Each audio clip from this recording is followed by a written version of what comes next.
ठंड में गरीब सास बहू का बांस का घर। बाप रे बाप, आज तो ये पानी बिल्कुल बर्फ की तरह लग रहा है। मेरे तो हाथ सुन्न हो गए हैं। सूरज देवता भी ना जाने कहाँ चुप कर बैठे हुए हैं। आच, आच। अरे लक्ष्मी, तुम्हें तो जुकाम हो गया है। एक काम करो, तुम अंदर चली जाओ।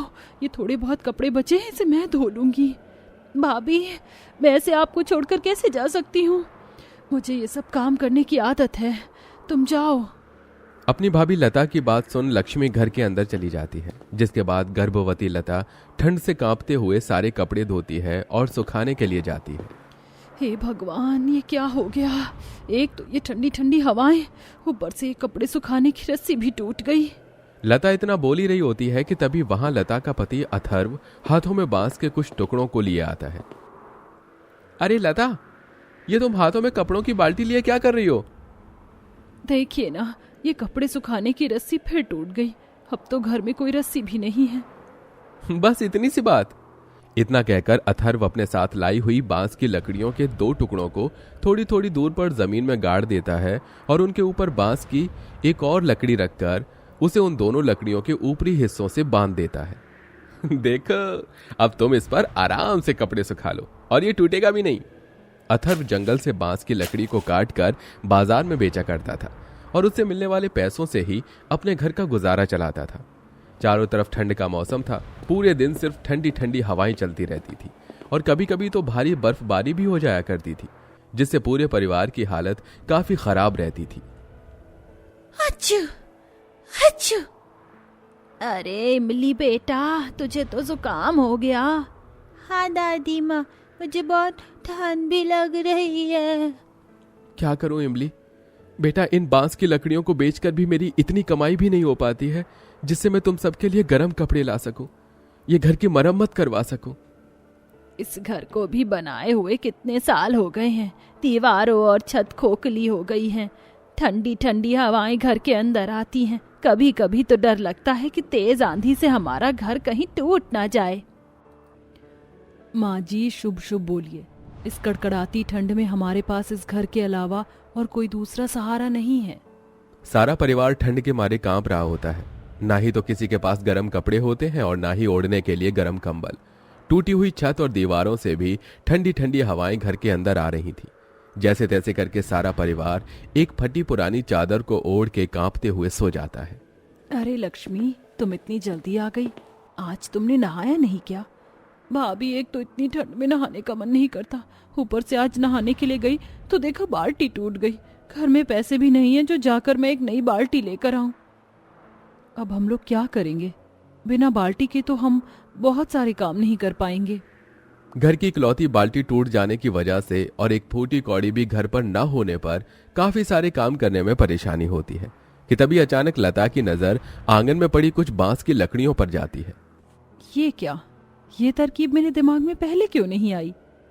लता जल्दी से उन बांस की लकड़ियों को उठाती है और उन बांस की लकड़ियों से कुछ ही घंटे में एक बांस की लकड़ी से बाल्टी बनाकर तैयार कर देती है। अरे लता बहू, ये क्या? तूने तो बांस की बाल्टी ही बना दी। मेरे दादाजी लकड़ी के सामान बनाने का काम करते थे, इसलिए मुझे भी लकड़ी के थोड़े बहुत सामान बनाने आते हैं। दिन से रात हो जाती है। सभी लोग ठंड से कांपते हुए सो रहे होते हैं कि तभी अचानक टूटी हुई छत से सभी पर बर्फ गिरने लगती है। अचानक मुझे बहुत ठंड लग रही है माँ, कुछ करो ना माँ। मुझे भी बहुत ठंड लग रही है। ये अचानक ठंड बढ़ कैसे गई? अचानक ठंड बढ़ जाने की वजह से उमा जैसे ही अपनी आंखें खोलती है तो देखती है कि ठंडी तूफानी हवाओं की वजह से उनकी छत पूरी उड़ गई है और उनके घर के अंदर बर्फ गिर रही है। उठो सब, जल्दी उठो। देखो हमारी छत उड़ गई है बेटा। लक्ष्मी, इमली, लता, जल्दी से सब उठो। हे भगवान, ये क्या हो गया? माँ जी, अब हम लोग क्या करेंगे? ये दीवार तो हिल रही है। लगता है कि ये दीवार गिरने वाली है। जल्दी से सबको यहाँ से निकालो। सभी घर से बाहर निकलने लगते हैं। इस भगदड़ में लक्ष्मी के पैर पर चोट लग जाती है कि तभी सब लोग देखते हैं कि घर की दीवारें भी अब टूट गई हैं और उनका इस ठंड में इकलौता सहारा अब उनसे हमेशा हमेशा के लिए दूर हो गया है। माँ, ये क्या हो गया? हमारा घर टूट क्यों गया? अब हम लोग कहाँ जाएंगे? मुझे तो बहुत डर लग रही है। हे भगवान, ये क्या हो गया? हम गरीबों ने तेरा क्या बिगाड़ा था जो तूने हमसे हमारे घर तक छीन लिया? मेरे पैर में बहुत दर्द हो रहा है, कुछ करो ना माँ। लक्ष्मी को ऐसे दर्द में तड़पता और उसके पैरों से खून निकलता हुआ देख लक्ष्मी अपनी साड़ी के पल्लू को फाड़ती है और उसे अपनी बेटी के पैर पर बांध देती है। सारा परिवार ठंड से कांप रहा होता है और जंगल में बेसहारों की तरह भटक रहा होता है। आच्छू, आच्छू, तुझे तो जुकाम हो गया। तेरा शरीर तो बिल्कुल थर थर कांप रहा है। लगता है तुझे बुखार हो गया है। एक काम करो, तुम यहाँ बैठ जाओ। ऐसी हालत में तुम्हारा ज्यादा देर और चलना ठीक नहीं है। माँ जी, मुझे बहुत ठंड लग रही है, कुछ करिए। मुझसे अब ये ठंड और बर्दाश्त नहीं हो सकती है। लता को ऐसे ठंड से कपकपाता देख और लता की गर्भवती अवस्था को देख सारा परिवार बहुत ज्यादा परेशान होता है कि तभी अथर्व देखता है कि उनके चारों तरफ बांस ही बांस है। मैं अभी आता हूं। जल्दी से बांस की लकड़ियों के पास वो जाता है और उन बांस की लकड़ियों को काट लेता है, जिसके बाद पत्थरों की मदद से उन बांस की लकड़ियों को जलाता है, जिससे थोड़ी बहुत गर्माहट पैदा हो जाती है और सारा परिवार रात भर उस गर्माहट के सहारे ही रहता है। सुबह होते ही माँ, अब हम लोग क्या करेंगे? अब हम ऐसे ही बेसहारों की तरह क्या भटकते रहेंगे? इन बांस की लकड़ियों को बेच बेच कर भी मेरी इतनी कमाई नहीं हो पाई कि मैं थोड़े पैसे जमा कर सकूं, वरना आज हम एक किराए के घर में तो रह ही सकते थे। मुझे बहुत ठंड लग रही है, हम अपने घर कब चलेंगे? अभी हमारा कोई घर नहीं है, भगवान ने हमसे हमारा घर छीन लिया है। सारा परिवार काफी उदास होता है कि तभी लता, हमारे पास पैसे नहीं है तो क्या हुआ, हम लोग अपना घर तो बना सकते हैं ना? तुम्हें पता भी है घर बनाने के लिए कितने पैसे लगते हैं? अगर इतने पैसे हमारे पास होते तो क्या हम अभी यहाँ होते? घर बनाने के लिए हमें बिल्कुल भी पैसों की जरूरत नहीं है, लेकिन हमें मेहनत काफी करनी होगी। आसाम जैसी जगहों पर लोग ज्यादातर बांस के घर में रहते हैं। ऐसे घर काफी ज्यादा मजबूत होते हैं और उनके अंदर ठंडी हवाएं भी आसानी से नहीं आ पाती। आपने देखा नहीं, रात भर लकड़ी को जलाने के बाद इन बांस की लकड़ियों को ज्यादा नुकसान नहीं हुआ। इसका मतलब ये काफी ज्यादा मजबूत भी हैं। तो क्यों ना हम भी बांस का ही घर बनाएं? इसमें तो काफी समय लगेगा और ये काम काफी मुश्किल भी है। हाँ माँ जी, लेकिन अगर हम सब लोग मिलकर मेहनत करेंगे तो हम जल्द से जल्द अपना बांस का घर बनाकर तैयार कर देंगे। सभी परिवार वालों के अंदर एक हिम्मत जागती है, जिसके बाद उमा और लता बांस के घर के लिए जमीन में खुदाई करती है। वहीं दूसरी तरफ अथर्व कुल्हाड़ी से बांस की लकड़ियों को काटकर इकट्ठा करता है। भाभी आप बैठ जाइए, मैं ये काम कर लूंगी। ऐसी हालत में आपका इस तरह काम करना ठीक नहीं है।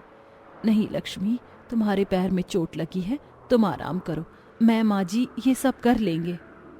ऐसे ही आधा दिन बीत जाता है। घर के लिए खुदाई का काम भी पूरा हो जाता है। वहीं लकड़ियां भी जमा हो जाती हैं, जिसके बाद लता बांस की लकड़ियों से घर की खिड़कियां दरवाजे बनाती है।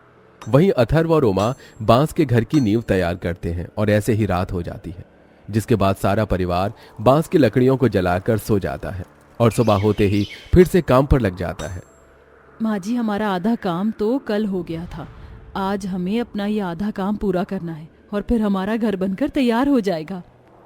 सभी लोग बांस के घर बनाने की तैयारी में लग जाते हैं और 2 दिनों की लगातार मेहनत के बाद आखिरकार उनका बांस का घर बनकर तैयार हो ही जाता है। आखिरकार हमारा ये बांस का घर बनकर तैयार हो ही गया, मगर ये सब बहू सिर्फ तेरी वजह से हो पाया है। हाँ भाभी, अगर आपकी जगह कोई और होता तो ऐसी हालत में कुछ भी ना करता, लेकिन फिर भी आपने इतना सब कुछ किया। आपकी सूझबूझ के चलते आज हमें हमारा ये बांस का घर मिल गया है, वरना अभी भी हम लोग ठंड की वजह से कांपते हुए भटक रहे होते। माँ जी, ये सब हम सब की वजह से हो पाया है, वरना ये सब अकेले कर पाना मुमकिन नहीं था। हमने अपने रहने का इंतजाम तो कर दिया, लेकिन अब हमें अपना गुजारा चलाने के लिए इंतजाम करना होगा। इन बांस की लकड़ियों को बेचकर तो हमारा गुजारा नहीं हो सकता। हम इन बांस की लकड़ियों से तरह तरह की चीज बना सकते हैं और उन्हें बाजारों में बेच सकते हैं। आप लोग देखना, इससे हमारी जरूर बिक्री बढ़ेगी। सबको लता का ये आइडिया काफी ज्यादा पसंद आता है, जिसके बाद अब सारा परिवार मिलकर बांस की टोकरी, खिलौने, बांसुरी और घर में सजावट का सामान बनाते हैं और उन्हें बाजारों में बेचते हैं, जिससे उनकी कमाई काफी अच्छी होती है और वो 2 वक्त की रोटी चैन से खा पा रहे थे। गुजरते दिनों के साथ अब सारे परिवार की हालत अब धीरे धीरे ठीक होती है और उनकी जिंदगी में खुशियों की दस्तक भी होने लगती है।